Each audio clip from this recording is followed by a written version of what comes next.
Okay, since we are in a hurry, we will go to the next sutta. Sutta 31, Culagosinga Sutta, the shorter discourse in Gosinga. Thus have I heard. On one occasion, the Blessed One was living at Nadika in the brick house. Now on that occasion, the Venerable Anuruddha, the Venerable Nandya, and the Venerable Kimbila were living at the park of the Gosinga Sala tree wood. Then when it was evening, the Blessed One rose from meditation and went to the park of the Gosinga Sala tree wood. The park keeper saw the Blessed One coming in the distance and told him, "Do not enter this park, recluse. There are 3 clansmen here seeking their own good. Do not disturb them." The Venerable Anuruddha heard the park keeper speaking to the Blessed One and told him, "Friend park keeper, do not keep the Blessed One out. It is our teacher, the Blessed One, who has come." Then the Venerable Anuruddha went to the Venerable Nandya and the Venerable Kimbila and said, "Come out, Venerable Sirs, come out. Our teacher, the Blessed One, has come." Then all 3 went to meet the Blessed One. One took his bowl and outer robe, one prepared a seat, and one set out water for washing the feet. The Blessed One sat down on the seat made ready and washed his feet. Then those 3 Venerable Ones paid homage to the Blessed One and sat down at one side. When they were seated, the Blessed One said to them, "I hope you are all keeping well, Anuruddhas. I hope you are all comfortable. I hope you are not having any trouble getting alms food." "We are keeping well, Blessed One. We are comfortable, and we are not having any trouble getting alms food." Stop here for a moment. Blessed One is a translation for Bhagawa, one of the names of the Buddha, Bhagawa. And you see here, when monks who are disciplined, when the teacher comes, or when the senior monk comes, one takes his bowl and outer robe, and one prepares a seat for him. One sets out water to wash the feet. Then the Buddha asked them whether they are well and getting enough food. They said they are getting enough food. And the Buddha said, "I hope, Anuruddha, that you are all living in concord with mutual appreciation, without disputing, blending like milk and water, viewing each other with kindly eyes." Surely, Venerable Sir, we are living in concord with mutual appreciation, without disputing, blending like milk and water, viewing each other with kindly eyes. But Anuruddha, how do you live thus? Venerable Sir, as to that, I think thus. It is a gain for me, it is a great gain for me that I am living with such companions in the holy life. I maintain bodily acts of loving kindness towards these Venerable Ones, both openly and privately. I maintain verbal acts of loving kindness towards them, both openly and privately. I maintain mental acts of loving kindness towards them, both openly and privately. I consider, why should I not set aside what I wish to do, and do what these Venerable Ones wish to do? Then I set aside what I wish to do, and do what these Venerable Ones wish to do. We are different in body, Venerable Sir, but one in mind. The Venerable Nandya and the Venerable Kimbila each spoke likewise, adding, "That is how, Venerable Sir, we are living in concord, with mutual appreciation, without disputing, blending like milk and water, viewing each other with kindly eyes." Stop here for a moment. So here is another important passage where the Buddha asked them whether they are living in harmony, in concord, and they said they are. Then the Buddha asked them, how do you live in harmony? And they mentioned a few things. One, he considers, it is a great gain for me that I am living with such companions in the holy life. In other words, firstly, if you are living with good companions, then you should appreciate, you should know that you are living with such good companions and value it. Secondly, they maintain acts of loving kindness through the 3 karmas, through the body, speech and mind, having loving kindness, metta towards each other. So this loving kindness, you don't only practice it in the mind, have to show it through your body language.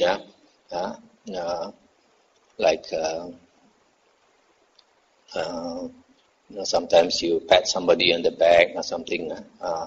And then speech, you show your metta through kind words, not angry words. And then third, to mental acts of loving kindness. Always think good thoughts towards others. And then lastly, he said, why should I not set aside what I wish to do and do what these venerable ones wish to do?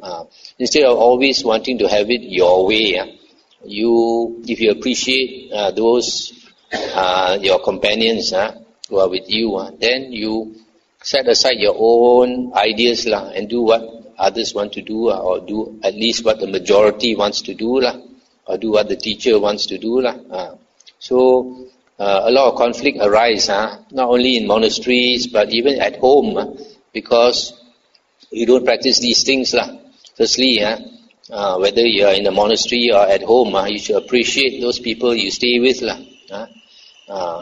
Firstly, especially like in a family, if you have a spouse, then when you married the spouse, it was because you had a great appreciation for that spouse. But after many years of marriage, some people, they forget, they don't appreciate, they don't think like this. It is a gain for me, a great gain for me, that I am living with such a companion. So sometimes I've seen with my own eyes that when a couple, when they are young, because of the physical attraction, they have a lot of love. But later, when they are old, in their 60s, some of them, then they start to have a lot of friction. I've even seen some couples, at the time when they need each other most, 60, 70, one cannot stand the other anymore and goes off. Partly because sometimes one of them, especially the woman, they tolerate the husband because of the children. The children are young, so they tolerate the husband, and the husband's ego is so big. I tolerate many years, but when they are in the 60s, then the wife doesn't need the husband anymore, and the children normally they will go towards the mother, and then at that time, if the man still has a big fat ego, then the wife will just pack up and go off, and the children will follow the wife, and then the man is left all alone. I've seen this a few times. So you have to be careful to even at home to practice, like monks say, to appreciate your companion and to show loving kindness through body, speech and mind. And then not always want to have your way. Here he says, I should set aside what I wish to do and do what the others want to do. So don't always have things your way. Be considerate. In a monastery also, sometimes a lot of friction arises because some people, their ego very fat, and then speak very loudly instead of speaking gently. You just have to open your eyes and open your ears. There are some people very obvious to everybody, speak very loudly, very inconsiderate and all these things. So this is the way in our website now we have put, when you come to the monastery, harmony is very important. 1 or 2 years ago, during the Vasa, we had quite a number of ladies here, and they started to quarrel with each other, and even nearly came to blows. So we know who are the people who like to quarrel. After that, we don't allow them to come anymore. So in the same way, if you come to a monastery, you create problems. Next time, we know you won't get a chance to come here again. So this is the way to practice loving kindness to the body, speech and mind, and then to appreciate the companions who are with you, and don't be always wanting to do things your way. Do sometimes what other people want to do. And then Buddha said, good, Anuruddha, I hope you all abide diligent, ardent and resolute. Surely, Venerable Sir, we abide diligent, ardent and resolute. But Anuruddha, how do you abide thus? Venerable Sir, as to that, whichever of us returns first from the village with alms food, prepares the seats, sets out the water for drinking and for washing, and puts the refuse bucket in its place. Whichever of us returns last eats any food left over, if he wishes. Otherwise he throws it away where there is no greenery, or drops it into water where there is no life. He puts away the seeds and the water for drinking and for washing. He puts away the refuse bucket after washing it, and he sweeps out the refectory. Whoever notices that the pots of water for drinking, washing, or the latrine are low and empty, takes care of them.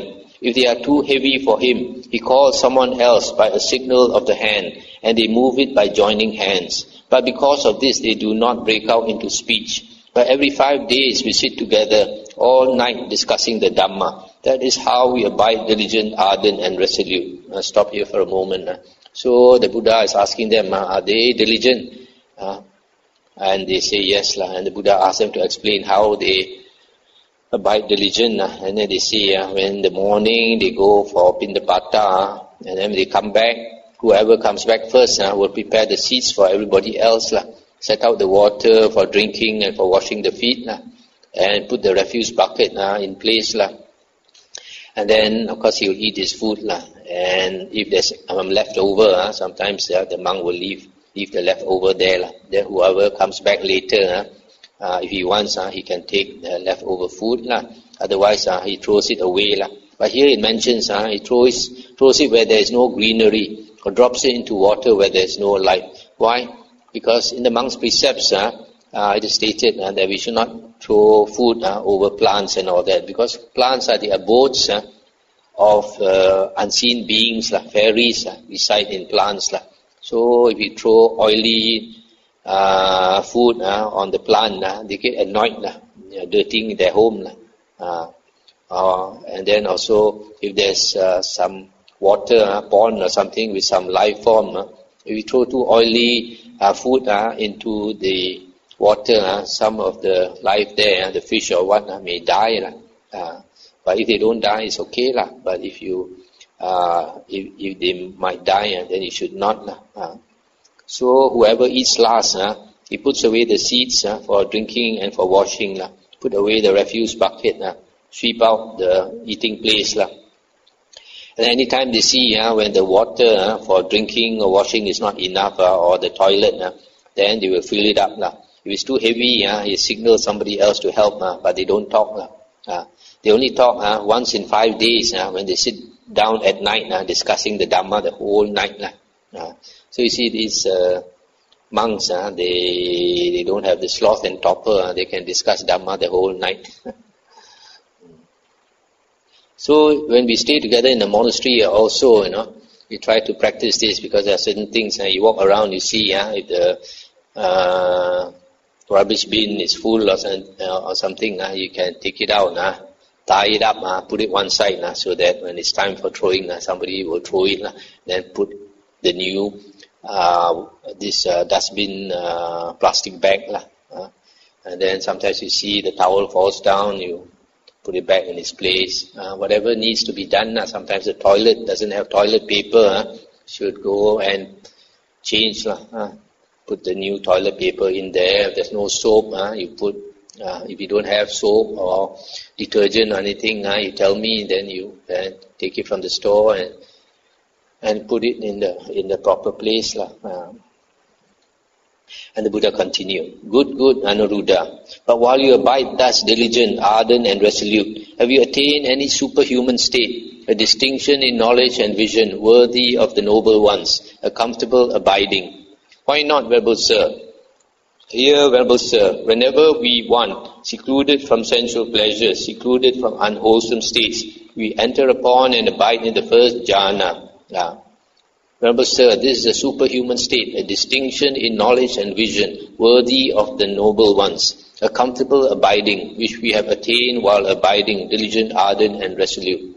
And the Buddha said, Good, Anuruddha. But is there any other superhuman state, a distinction and knowledge worthy of the noble ones, a comfortable abiding which you have attained by surmounting that abiding and making that abiding subside? Why not, Venerable Sir? Here, Venerable Sir, whenever we want, with the stilling of applied and sustained thought, we enter upon and abide in the second jhana. Similarly, with the fading away as well of delight, we enter upon and abide in the third jhana, then in the fourth jhana. Venerable Sir, this is another superhuman state, a distinction in knowledge and vision worthy of the noble ones, a comfortable abiding which we have attained by surmounting the preceding abiding, by making that abiding subside. And the Buddha continued, good, Anuruddha. But is there any other superhuman state which you have attained by surmounting that abiding, by making that abiding subside?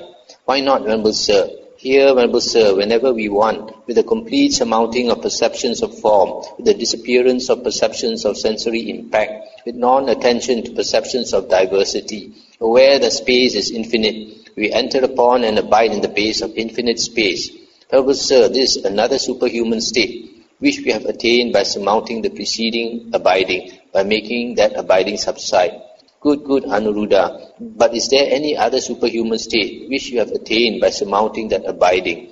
Why not, Venerable Sir? Here, Venerable Sir, whenever we want, by completely surmounting the base of infinite space, aware that consciousness is infinite, we enter upon and abide in the base of infinite consciousness.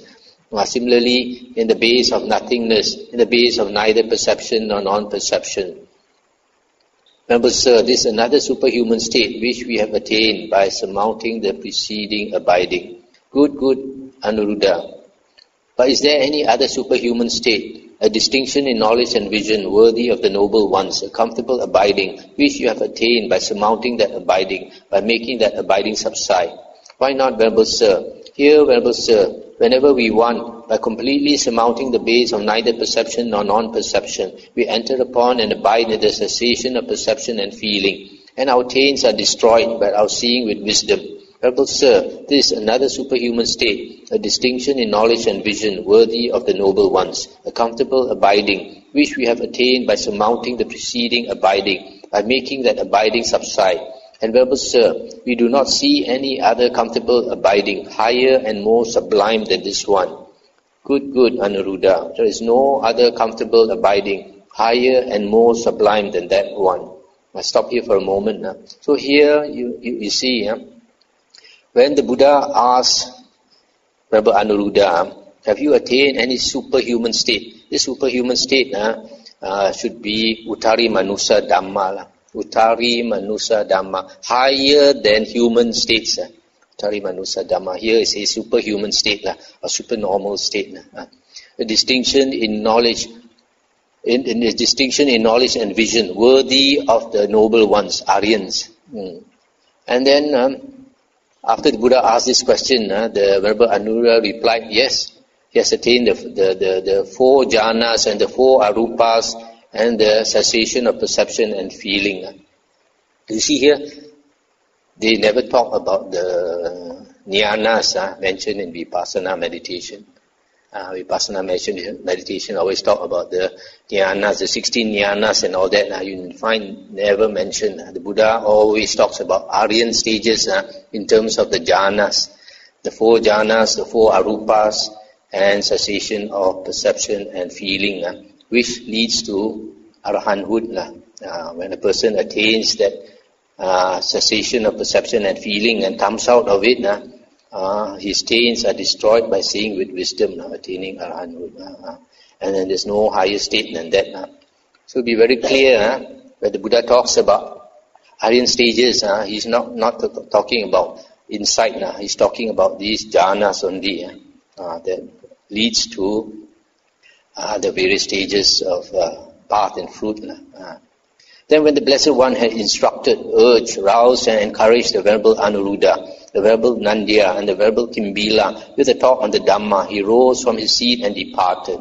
After they had accompanied the Blessed One a little way and turned back again, the Venerable Nandya and the Venerable Kimbila asked the Venerable Anuruddha, have we ever reported to the Venerable Anuruddha that we have obtained those abidings and attainments that the Venerable Anuruddha in the Blessed One's presence ascribed to us up to the destruction of the taints?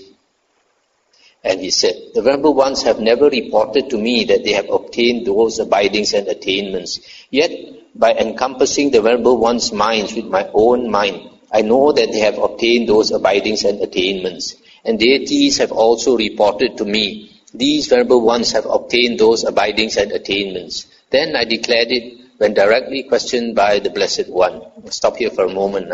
So just now, Venerable Anuruddha answered on behalf of the other two that all of them have attained all these jhanas and liberation, final liberation.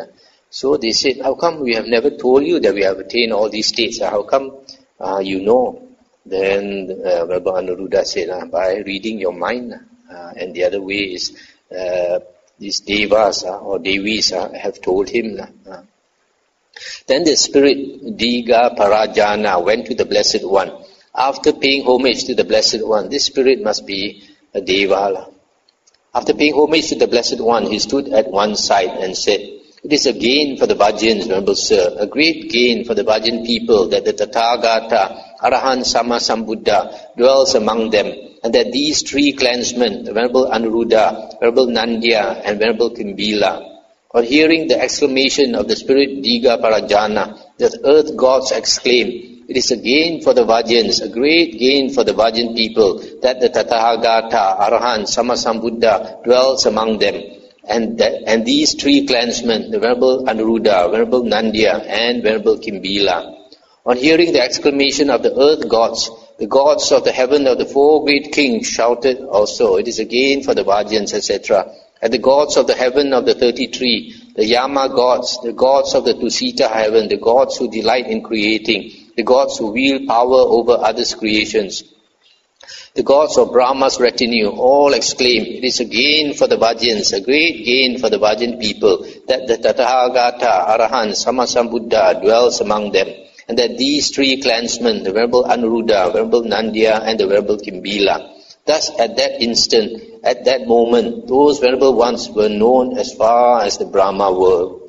I'll stop here for a moment. So here you see, these three Arahants, because they are practicing so well, this Deva, Diga Parajana, tall Parajana, came to praise them in the presence of the Buddha. And when the earth gods, earth spirits heard, they also shouted the same thing. And then when the four great kings heard it, they also shouted. And one heaven after another, they heard this. They all shouted, all the gods shouted up to the Brahma heavens, the first jhana level. So these three Arahants were known to all the devas up to the Brahma world. And the Buddha said, so it is, Diga, so it is. And if the clan from which those three clansmen went forth from the home life into homelessness should remember them with confident heart, that would lead to the welfare and happiness of that clan for a long time. And if the retinue of the clan from which those three clansmen went forth, the village from which they went forth, the town from which they went forth, the city from which they went forth, the country from which those three clansmen went forth from the home life into homelessness, should remember them with confident heart, that would lead to the welfare and happiness of that country for a long time. If all nobles should remember those three clansmen with confident heart, that would lead to the welfare and happiness of the nobles for a long time. If all Brahmins, all merchants, all workers should remember those three clansmen with confident heart, that would lead to the welfare and happiness of them for a long time. If the world with its gods, its Maras and its Brahmas, this generation with its recluses and Brahmins, its princes and its people, should remember those three clansmen with confident heart, that will lead to the welfare and happiness of the world for a long time. See, Diga, how those three clansmen are practicing for the welfare and happiness of the many, out of compassion for the world, for the good welfare and happiness of gods and humans. That is what the Blessed One said. The spirit Diga Parajana was satisfied and delighted in the Blessed One's words. So this last part, the Buddha says that if the world should think of these three Arahants with a confident heart, that means to have trust in them, to have faith in them. Whoever has faith in these three Arahants, they would gain much merit. It will be for the welfare and happiness of them for a long time. So this contradicts what nowadays some people say, that when you practice a spiritual path, you are selfish. You never benefit anybody, you only benefit yourself. But here you see, when a person practices well, everybody is happy that they are practicing well, because when a person practices a spiritual path, firstly you keep sila, which means you don't harm nobody. Right? They are not a nuisance in the world. People in the world which who create problems are those who don't keep sila, firstly. Secondly, they have metta for all beings. Thirdly, because they are practicing the spiritual path, they are showing people how to practice, practicing in seclusion, striving with meditation, and remember yesterday we heard about charana, the 10 factors of conduct or practice for a monk. So when a person practices a spiritual path, all these unseen beings, they appreciate. They are trying to cut our ego. People in the world, we normal people, ordinary people, we how do you say? We do a lot of things because of our ego, because of our greed, hatred, and delusion, and so we cause conflicts in the world. We have conflicts with others and all that. So in the spiritual path, we put down our ego. Always remember, always look into your mind. Whatever you think, whatever you say, always examine. Whatever you do, what is your motive? Usually you find a lot of us, the motive is the ego or the greed, the hatred. Delusion is harder to see. So whenever you look into your mind, then you understand yourself, whether you are saying what you should be saying, whether you are acting in a way that you should be acting. So whether you are thinking in the right way and all this. Okay, we have to stop here. Just finish 1 hour. Thank you again for a wonderful Dhammavuddho, very insightful. Thank you. Can you instruct us on wakefulness, on how one begins to not sleep or focus more on the spiritual path rather than sleep? I don't know if that's clear enough. But Yes. I get what you're trying to say. How can we practice this Jagarya Nu Yoga, devotion to wakefulness? In other words, how to sleep less, right? Okay. In the Buddha's Dhammavinaya, the Buddha taught that in the middle watch of the night, which means 10 p.m. until 2 a.m., that is a time for a monk to take a rest. And actually now scientists say that is the best time to take a rest, as a time when our certain organs shut off. So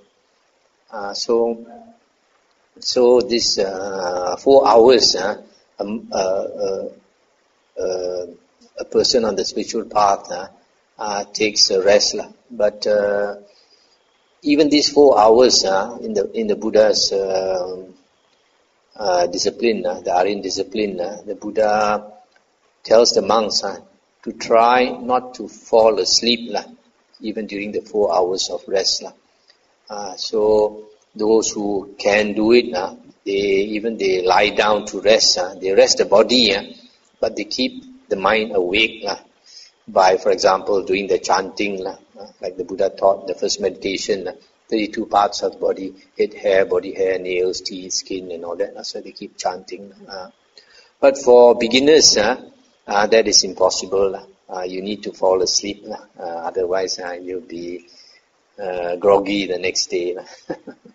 So, since the Buddha has given this standard of 4 hours, actually, that is a very good indication that actually 4 hours of rest is enough for the body. The only thing is for most people, our mind is so scattered that 4 hours is also not enough. But if you really are keen to make quick progress, then you try to put on the timer, either on the alarm clock or use your handphone to time it so that after 4 hours of sleep, you get up. And then when you get up after 4 hours of sleep, you try to meditate. And if you do that, you find that actually your mind can concentrate much better. So if you try to sit up and meditate as long as you can, probably you won't last beyond half an hour or 1 hour. But never mind, even if you can meditate for half an hour, and after that you go to sleep again. Then the next morning, then after, say for example, if you normally sleep, according to yoga, you should try not to sleep more than 6 hours a day. Actually, if you are practicing well, reasonably well, 5 hours also might be enough. And anyway, if you can't make it 5 hours, then okay, you tell yourself, don't sleep more than 6 hours in a day and night, in this 24-hour cycle. Try not to sleep more than 6 hours. So, okay, if you think you are going to need to rest for a short while in the afternoon, then you say for example, you're going to catch 40 wings in the afternoon, say like half an hour. Then at night you try to sleep 5.5 hours. 5.5 hours. So first you sleep 4 hours. You sleep 4 hours, then you get up, meditate, say half an hour or 1 hour. Then after that, how much time you have left? 1.5 hours. So you go and sleep again 1.5 hours. And then when you wake up, then you are quite refreshed enough. Then in the morning when you meditate at 4:30, you find you can meditate better than instead of sleeping 6 hours at one stretch. And then you come and then you still have a lot of sloth and torpor. I mean, you still can, if you are able to fight off the sloth and torpor, make a lot of effort, and sloth and torpor can go away. So it seems now that scientists have found, in the extreme case, a person needs 2.5 hours a day. Because it seems they did some experiments with soldiers. They want to know, because the army wants to know during times of war, and they have to fight, what is the minimum amount of sleep you need so that they can still fight. So they found about 2.5 hours, it seems. But of course, if it's protracted a long time, it might not be enough.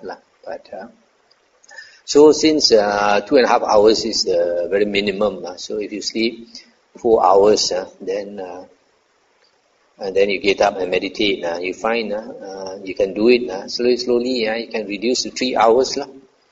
After some period, if you progress, you reduce to 3 hours. You get up after 3 hours, then you meditate half an hour or 1 hour. After that, you can sleep again another 2.5 hours. Makes a difference. Break up your sleep instead of one long stretch. And then in the afternoon, try not to sleep longer than what we call a cat nap, the very minimum. The best is don't sleep more than 15 minutes. So you can train yourself, like if you are used to sleeping 1 hour, then you put your alarm clock, your timer. After, say, like 45 minutes, you have to get up. And then after you get used to it, then you reduce it to half an hour. Then after that, you keep reducing until about 15 minutes. But one thing, just tell you something that might be helpful. After our meal, our main meal, all the blood rushes down to your stomach. So a lot of people, the sloth and torpor will KO you. People are ready to crash out. So that's mainly because the blood goes away to your stomach. So what we can do is you need to lie down. So you lie down, you put some pillow or something, put your feet higher than your head, so that the blood rushes down to your head. Then after 2 minutes or 3 minutes or 5 minutes, then you notice you are not so sleepy anymore, because it changed the blood in your head. When the blood in our head is a bit stale, you feel sleepy. That's why you see these yogis, they do upside down. The whole body goes vertical, or the blood goes down to the brain. But if you do that, don't do too long. Try not to do more than 1 minute or 2 minutes. If you do too long, you get a headache. Okay? And taking Sutta 31, how come the practice to recognize the blessed one? Because obviously he had not seen the Buddha before. He's already quite famous at the time. Yeah, there were so many people. Then in Sutta 31 again, the three Dhammavuddhos are already Arahant. Why did he still need to discuss the Dhamma? Because they value the Dhamma. They have so much respect for the Dhamma. When they discuss the Dhamma, they are happy and also they like to share with each other the Dhamma. It doesn't mean a person is an Arahant, he knows all the suttas, For example, the first 5 monks who were enlightened, one of them was, what's his name? Asaji. So remember Asaji, he went on alms round in the Pata soon after he was enlightened. So Venerable Sariputta saw him, saw this monk, so bright, his face, so so peaceful, radiating peace. So he was very impressed. So he came to this Venerable Asaji and asked him. He thought this monk is so good, his teacher must be even better. So he asked him, who is your teacher? What does your teacher teach? Then this Venerable Asaji said that his teacher is this our Bhagava Arahant Sambuddha, and then he said what? He said, I'm just newly ordained, just become a monk. He said, I don't know much Dhamma. I cannot tell in detail. I cannot explain to you in detail my teacher's Dhamma. But in a few words, I can say. Then the Venerable Sariputta said, never mind.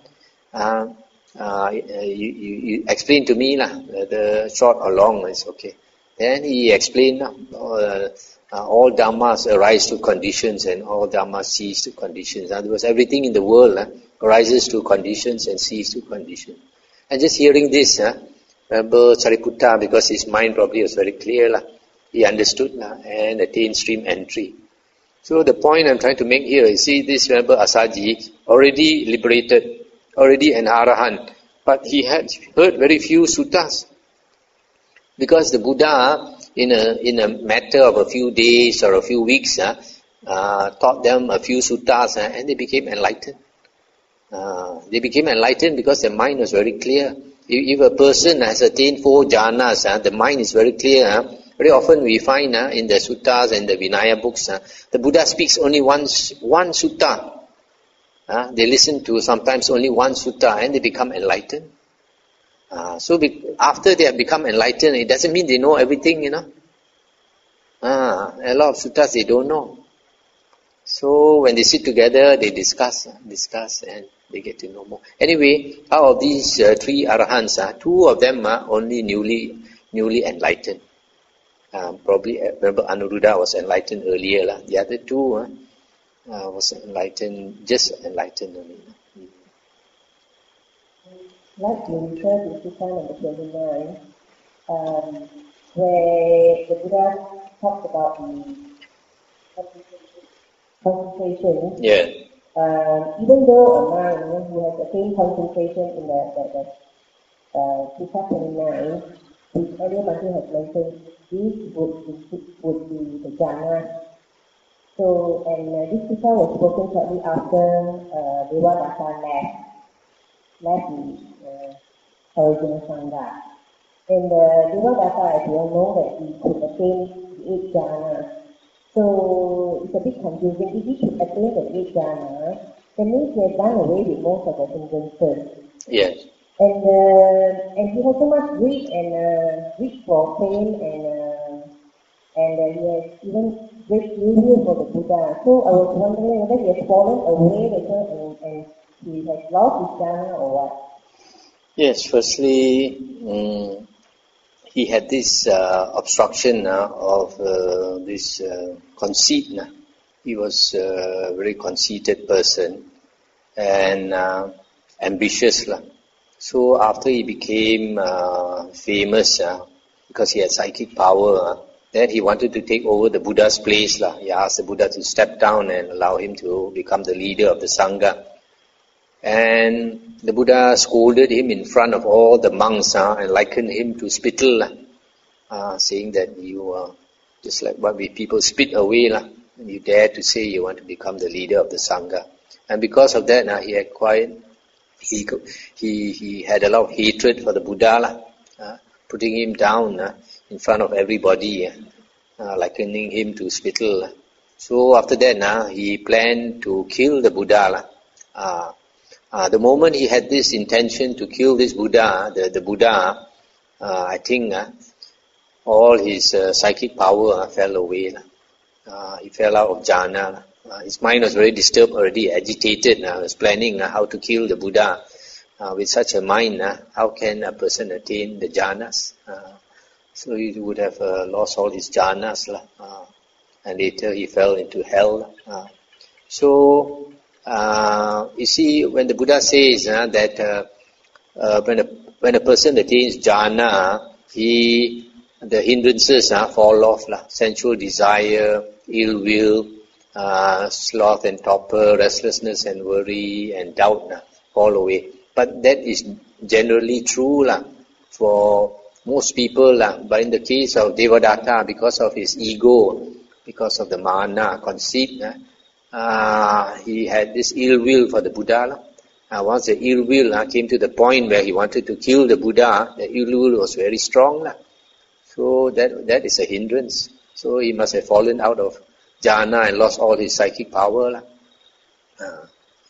So that's why. But anyway, he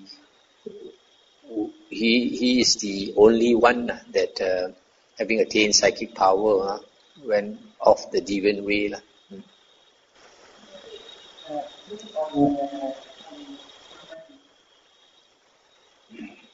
On Samadhi, so we talk about the Noble Eightfold Path. So here is a very good example. Devadatta walks the wrong Eightfold Path. So because the Noble Eightfold Path starts with the right view and then ends with Samadhi, so it goes to show that Devadatta doesn't have right view. So he ends up with a wrong samadhi, or is there such a thing as wrong samadhi? No, the samadhi is right samadhi, but it is not Aryan samadhi, not noble samadhi. Because noble samadhi, noble sama samadhi, in the suttas, is the 4 jhanas supported by all the other factors of the Noble Eightfold Path. So he does not have all the factors of the Noble Eightfold Path. So although he has right concentration, it is the same as the concentration of the external ascetics. People who have psychic powers and all that, they have right concentration, but they don't have the noble or Aryan right concentration, which is supported by all the other factors of the Noble Eightfold Path. Also, as you mentioned, meditation without right view is dangerous. The Buddha always says that you must have right view first. That is the first factor of the Noble Eightfold Path. If you don't have right view, you have not entered the stream and you have not entered the Noble Eightfold Path. So like in the case of Devadatta, he attained the last factor, but because he did not attain right view, that eventually led him to hell. So it is the same nowadays. A lot of meditation teachers, they stress so much on meditation that they tell their disciples not to study the suttas, not to listen to the Dhamma and all that. That is lopsided development. We must always have the theory with the practice. The theory is learning the Buddha's Dhamma first to get the right view. Then after that only you can make more effort in meditation. But if you balance approach is to do both at the same time. But in the suttas, the Buddha says that first you should get right view, even before you practice the 4 Satipatthana that is stated in the Samyutta Nikaya. Last one, Nandi. You see that Buddha always, whenever he sees his disciples, he's always very concerned about their well-being, and he always asks whether they get enough alms food or not. So, but earlier in the Riyad Sutta that even if the disciple does not get enough alms food, he should stay on if his practice is progressing very well. But ideally, one day you can see that the Buddha would prefer them to have good support and also good progress. Actually, it's not exactly that if a monk does not get enough alms food and he's progressing well, that he should stay in that place. In the Vinaya books, it is stated that if a monk stays in a certain place and he does not get enough food or he does not get enough nutritious food, he should leave the place. Because that means you don't get enough food or enough nutritious food, then you don't have that support to continue your practice. Just like when the Buddha was fasting, he became so weak that he could not enter jhana. Then only later when he took one meal a day, one good meal a day, then he had enough strength to actually enter jhana. So when in the sutta earlier we read how if the requisites are not easily obtainable, but of the 4 requisites, the food is the most important. Without sufficient food, you cannot practice. Well, of course, usually the case is that sometimes, for example, if you live among the hill tribes people, you will have enough food. The only thing is sometimes the quality is not that good, but it's enough to get by. Last time I used to stay in Thailand, we go to certain remote places. We go on alms round the whole morning. We only get white rice and one hard-boiled egg or something. But that is enough to last you 24 hours if you eat enough rice. Or sometimes you get a lot of white rice and one small fried fish. That is enough to at least last you because there's some protein. It can last you 24 hours a day. But if you are a vegetarian and you don't want to eat that fish, you won't survive. I've known monks who try to beg for their food and stubborn want to hold on to the vegetarian diet. They become so weak that they get sick. If a mosquito bites you, you're not strong enough. Your resistance is not strong. Your immune system is not strong enough. You very easily succumb to various types of sickness. You won't be able to survive long in the forest. That's why the Buddha had the wisdom to instruct the monks, don't choose your food. Just eat what is given to you. And monks who practice the vegetarian food are actually Devadatta's followers, not the Buddha's followers.